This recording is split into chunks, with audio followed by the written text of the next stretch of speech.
Hello friends, welcome to Rajasthan Akhada. मेरा नाम है सिद्धार्थ शर्मा और हम पढ़ रहे हैं इकोनॉमिक सर्वे 2023-2024 का। ये डॉक्यूमेंट है। राजस्थान सरकार हर साल इसको रिलीज करती है। अपने प्रीवियस फाइनेंशियल ईयर में क्या क्या इकोनॉमिक एक्टिविटीज हुई, कौन कौन सी स्कीम्स लॉन्च हुई, किस तरह से बजट जो है उसको खर्च किया गया, कहाँ पर कितना पैसा खर्च हुआ, कौन सी स्कीम में कितना प्रॉफिट हुआ, ये सारी चीज़ें हमें बताता है इकोनॉमिक रिव्यू। 2 लेक्चर्स इसके ऑलरेडी हम कवर कर चुके हैं और आज लेक्चर थर्ड पे हम चलते हैं। पिछले 2 लेक्चर्स में हमने की इंडिकेटर्स के बारे में पढ़ा और की इंडिकेटर्स की क्लास हुई थी फर्स्ट वाली, और फिर उसके बाद एग्जीक्यूटिव समरी हमने पढ़ी और आज इसी एग्जीक्यूटिव समरी के सेकंड पार्ट की तरफ हम चलेंगे। स्टार्ट करते हैं फर्स्ट स्कीम से, मुख्यमंत्री लघु वाणिज्यिक वाहन स्वरोजगार योजना। ठीक है, लघु मतलब छोटे, वाणिज्यिक मतलब कॉमर्शियल व्हीकल स्वरोजगार योजना। पहला फैक्ट इसका है कि कब लागू हुई, 11 अक्टूबर 2022 को ये लागू हुई। किस एज ग्रुप के लिए? 18 से 45 ईयर्स ओल्ड जो लोग हैं उनके लिए ये योजना है। इस योजना के तहत क्या होगा? इस योजना के तहत कोई भी कॉमर्शियल व्हीकल अगर आप खरीदते हैं 15 लाख रुपए तक का, तो उसके ऊपर एक सब्सिडी दी जाएगी। आइदर 10%, 15 लाख रुपए से कम का ही व्हीकल खरीदना है, आइदर 10% और 60,000 rupees, which ever is less. ठीक है, अगर आप कोई भी व्हीकल खरीदते हैं, 15 लाख रुपए खरीदते हैं, उसका 10% हुआ 1,05,000 रुपए, तो ऐसा नहीं है आपको 1,05,000 रुपए मिलेगा, आपको मिलेगा 60,000 रुपए। ठीक है, क्योंकि ये कम है। अगर आप खरीदते हैं 10 लाख का कोई व्हीकल खरीदते हैं, ठीक है, 10 लाख के व्हीकल का 10% कितना हुआ? 1,00,000 रुपए, तो आपको 60,000 रुपए मिलेंगे। अगर आप 5 लाख रुपए का कोई व्हीकल खरीदते हो तो ऐसा नहीं है कि आपको 60,000 रुपए मिलेंगे, 5 लाख का 10% कितना होगा? 50,000 रुपीज, तो आपको यहाँ पर 50,000 रुपीज मिलेंगे। ठीक है, तो क्या क्या यहाँ पर फैक्ट्स हमने देखे। 11 अक्टूबर 2022 को ये स्कीम लॉन्च हुई। 18 से 45 ईयर्स ओल्ड तक के एप्लीकेंट्स हो सकते हैं for the purchase of commercial vehicle. Pricing कितनी होनी चाहिए? 15 लाख से कम होनी चाहिए। और ग्रांट कितनी मिलेगी? 10% of the on road price और 60,000 rupees, which ever is less. ठीक है, ये बाद में कुछ नंबर्स दिए हुए हैं, बजट प्रोविजंस दिए हुए हैं, ये इंपॉर्टेंट नहीं है। आगे चलते हैं। भीमराव अम्बेडकर आदिवासी राजस्थान दलित आदिवासी उद्यम प्रोत्साहन योजना। उद्यम प्रोत्साहन हो रहा है। ठीक है, कोई भी बिजनेस है उसको एनकरेजमेंट दिया जाएगा, जो किसके द्वारा हो, या तो दलित के द्वारा या आदिवासी लोगों के द्वारा। तो इस योजना का नाम है भीमराव अंबेडकर राजस्थान दलित आदिवासी उद्यम प्रोत्साहन योजना। फैक्ट जो इसमें सबसे ज्यादा इंपॉर्टेंट है वो ये है कि ये योजना शुरू की गई 8 सितंबर 2022 को। एप्लीकेंट कौन कौन हो सकते हैं? एप्लीकेंट हो सकते हैं SC ST कैटेगरी के। ठीक है,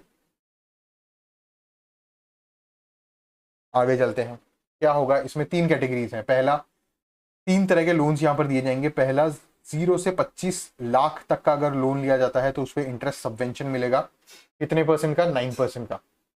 ये एक्सक्लूसिवली फॉर SC ST के लिए है। एक अलग योजना और है जहां पर ये जो इंटरेस्ट सबवेंशन है इसकी कैटेगरी सेम है, लेकिन परसेंटेज जो है वो 1-1% कम है। 0 से 50 लाख यानी 50 लाख से कम तक का लोन लिया जाता है अगर, तो SC ST के द्वारा, तो क्या कितना परसेंट इंटरेस्ट सबवेंशन होगा? 9%। अगर 25 लाख से लेकर 5 करोड़ तक का लोन लिया जाता है तो जो इंटरेस्ट सबवेंशन होगा वो 7% का होगा लोन पर। और 5 करोड़ से लेकर 10 करोड़ तक का अगर लोन लिया जाता है तो उस पर 6% का इंटरेस्ट सबवेंशन होगा। ठीक है, 9% यहाँ से हमने पढ़ा 9%, less than 25 lakh 7% on loans up to from 25 lakhs to 5 crore, 6% interest subvention on loans from 5 crore to 10 crore. ठीक है, ये 3 जो कैटेगरीज हैं ये इंपॉर्टेंट है, एग्जाम में सीधी सीधी पूछी जाती हैं, और हर पर्टिकुलर कैटेगरी का जो इंटरेस्ट सबवेंशन का नंबर है वो याद रखना इंपॉर्टेंट है। ये प्रीलिम्स एग्जाम में सीधे फैक्चुअल क्वेश्चन पूछा जाता है इस डेटा से रिगार्डिंग। इसके साथ ही जो भी प्रोजेक्ट कॉस्ट होगा उसका या तो 25% ग्रांट मिलेगी या फिर 25 लाख रुपए, जो भी कम हो। ठीक है, या तो जैसे फॉर एग्जाम्पल अपन लेते हैं 1 करोड़ का अगर कोई प्लांट लगाया जाता है, कोई इंडस्ट्री डाली जाती है, तो उसका या तो 25% यानी 25 लाख रुपए हो गए, या फिर 25 लाख रुपए, मतलब जो भी मिनिमम होगा वो चीज मिलेगी। 2 करोड़ का लगाया जाता है तो 25 लाख मिलेंगे, और 1 करोड़ से कम का होता है तो 25% ऑफ दैट पर्टिकुलर प्रोजेक्ट। आगे चलते हैं। क्रूड ऑयल की बात की जाते हैं तो राजस्थान जो है उसमें 4 पेट्रोलीफेरस बेसिन है। 4 पेट्रोलिफरस बेसिन कौन कौन से हैं? पहला हो गया सबसे ऊपर गंगानगर बेसिन, ठीक है। सेकंड हो गया बीकानेर नागौर। थर्ड हो गया बाड़मेर, ठीक है, जहां पे पचपदरा रिफाइनरी है। और फोर्थ हो गया हड़ौती बेसिन। इन चारों बेसिन में टोटल 13 डिस्ट्रिक्ट्स के आसपास डिस्ट्रिक्ट्स आते हैं राजस्थान के, और ये 14.95% crude oil of India generate करता है। मतलब पूरे इंडिया का अगर 100% क्रूड ऑयल जनरेट हो रहा है तो उसमें से 14.95% अकेला राजस्थान दे रहा है, जो कि ये 4 पेट्रोली फेरस बेसिन से मिल रहे हैं, जो कितने स्क्वायर किलोमीटर पर है? 1,50,000 स्क्वायर किलोमीटर पर। तो ये डिजिट जो है ये याद रखना बहुत ज्यादा इंपॉर्टेंट है, 14.95%।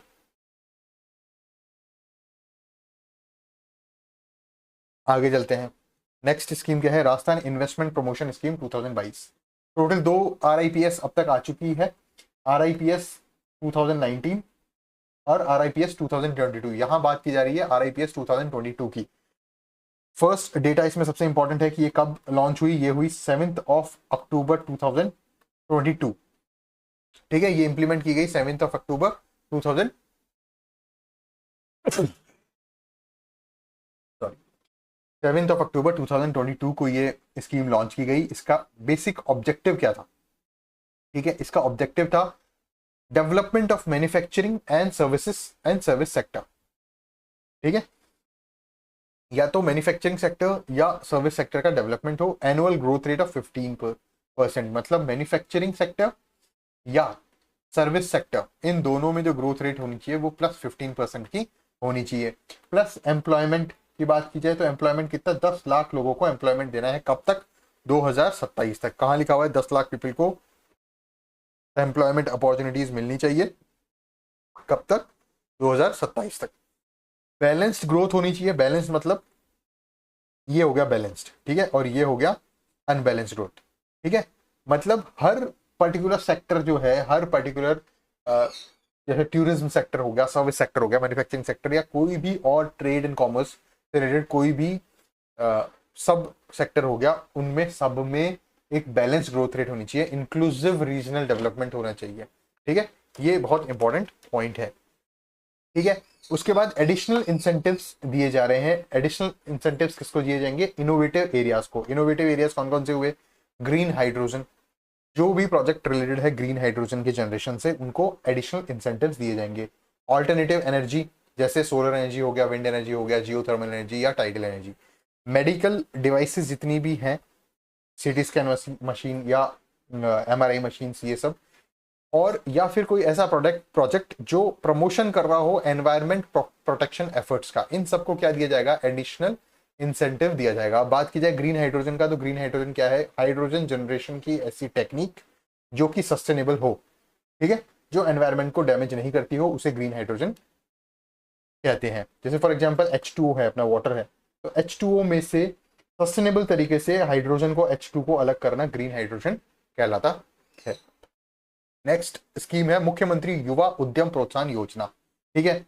इस स्कीम के टाइटल से ही पता चल रहा है, युवा उद्यम प्रोत्साहन। एनकरेजमेंट करना है, किसको करना है? उद्यम को, ठीक है, इंडस्ट्रियल सेक्टर को। किसके द्वारा बनाया हुआ इंडस्ट्रियल सेक्टर? ऐसी इंडस्ट्रीज जो युवा यूथ जो है उसको स्टार्ट कर रहे हैं, स्टार्टअप जो जितने भी हैं वो यूथ द्वारा हो, ठीक है। यूथ का मतलब क्या हो गया? कोई एज लिमिट है इसमें? यस, एज लिमिट है 18 to 35 ईयर्स, ठीक है। वहां कॉमर्शियल वाहन जो योजना थी, लघु वाणिज्यिक योजना, वहां 18 to 45 था, यहाँ 18 to 35 है। इसमें क्या किया जाएगा? इसमें 2 कैटेगरीज है। पहली कैटेगरी 0 से 25 लाख तक का लोन, दूसरी कैटेगरी 25 लाख से लेकर 1 करोड़ तक का लोन। इन दोनों ही कैटेगरीज में इंटरेस्ट सबवेंशन दिया जाएगा।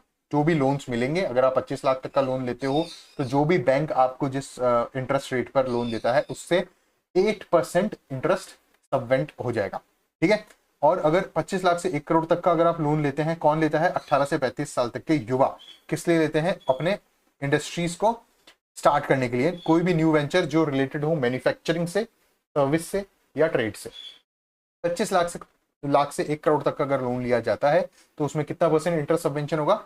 6%, ठीक है। और ये कितना अमाउंट इसमें दिया गया है, ये एग्जाम पॉइंट ऑफ व्यू से काम का नहीं है। नेक्स्ट अपन स्कीम पढ़ते हैं, तो नेक्स्ट स्कीम है मुख्यमंत्री लघु उद्योग प्रोत्साहन योजना। इंडस्ट्रीज को एनकरेजमेंट किया जाएगा, ठीक है, लघु उद्योगों को, एमएसएमईज को, ठीक है। इसमें भी 3 कैटेगरीज हैं। कौन कौन सी 3 कैटेगरीज? वही 3 कैटेगरीज हैं जो हमने भीमराव अंबेडकर दलित आदिवासी उद्यम प्रोत्साहन योजना में पढ़ी थी। 0 से लेकर 25 लाख तक का लोन, 25 लाख से लेकर 1 करोड़ तक का लोन, और 1 करोड़ से लेकर 5 करोड़, सॉरी 25 लाख से 5 करोड़, 25 लाख से 5 करोड़ तक का लोन, और 5 करोड़ से 10 करोड़ तक का लोन। ये 3 कैटेगरीज इसमें डिफाइन की गई है, सेम उसी तरीके से जैसे कि भीमराव अंबेडकर दलित आदिवासी उद्यम प्रोत्साहन योजना थी। लेकिन जो इंटरेस्ट सबवेंशन यहाँ पर दिया जाएगा वो उस योजना से 1% कम में दिया जाएगा। जैसे 0 से 5 लाख तक का लोन अगर हम ले रहे थे, 25 लाख से कम तक का लोन हम ले रहे थे, तो वहां 9% मिल रहा था, यहाँ 8% इंटरेस्ट सबवेंशन मिलेगा। 25 लाख से 5 करोड़ तक के लोन में वहां हमें मिल रहा था 7% इंटरेस्ट सबवेंशन, यहाँ 6%, और 5 करोड़ से 10 करोड़ में 5%। ठीक है, ये कैटेगरीज आपको याद रखनी है।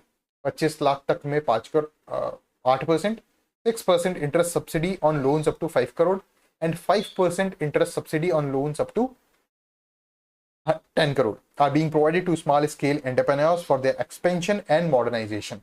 ठीक है, ये लोन उसके इस्टेब्लिशमेंट के लिए नहीं, बल्कि वो जो already established small scale enterprises हैं उनके एक्सपेंशन एंड मॉडर्नाइजेशन के लिए दिया जाने वाला लोन है, जो 3 कैटेगरीज में डिवाइडेड है।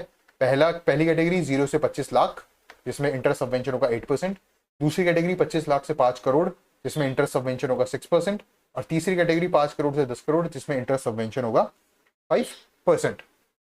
नेक्स्ट एक्ट की तरफ हम जाते हैं, तो ये एक्ट टारगेट कर रहा है एमएसएमई को।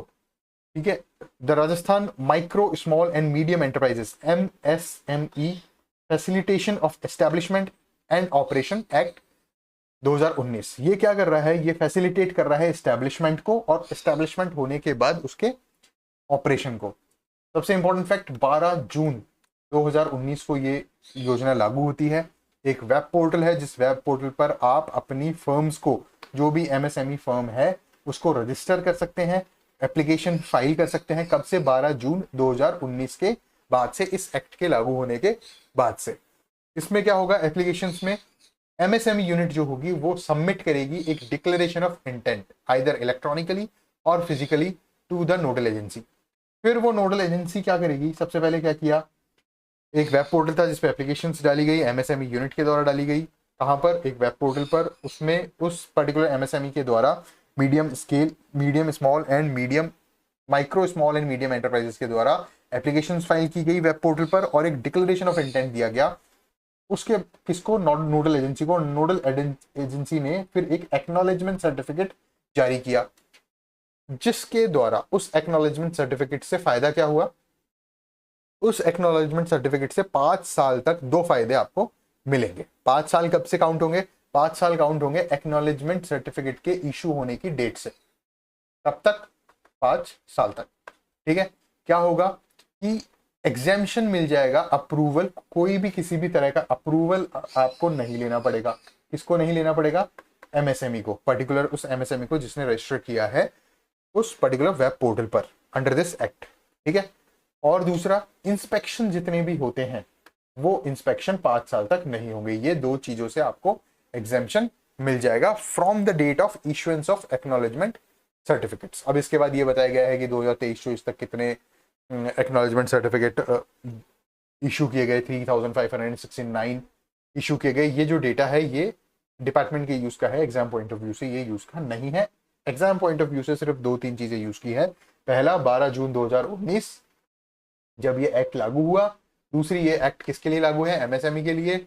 और इसमें क्या होगा? डिक्लेरेशन ऑफ इंटेंट एमएसएमई के द्वारा दिया जाएगा, और एमएसएमई इसको देगा नोडल एजेंसी को, और नोडल एजेंसी इसके एवज में आपको देगी एक एक्नॉलेजमेंट सर्टिफिकेट, जो आपको 5 साल तक एग्जाम्प्ट करेगा किसी भी अप्रूवल से और किसी भी इंस्पेक्शन से। वो 5 साल स्टार्ट होंगे उस एक्नॉलेजमेंट सर्टिफिकेट के इशू होने की डेट से। आगे बात करते हैं राजस्थान के एक्सपोर्ट्स की। तो राजस्थान में सबसे ज्यादा एक्सपोर्ट अगर कोई चीज होती है तो वो होती है इंजीनियरिंग गुड्स। सेकंड नंबर पे आती है जेम्स एंड ज्वेलरी, फिर आता है मेटल्स, 4th नंबर पे टेक्सटाइल्स, और 5th नंबर पे हैंडीक्राफ्ट। ये टॉप 5 एक्सपोर्टेबल आइटम्स हैं राजस्थान से। पहला क्या हो गया?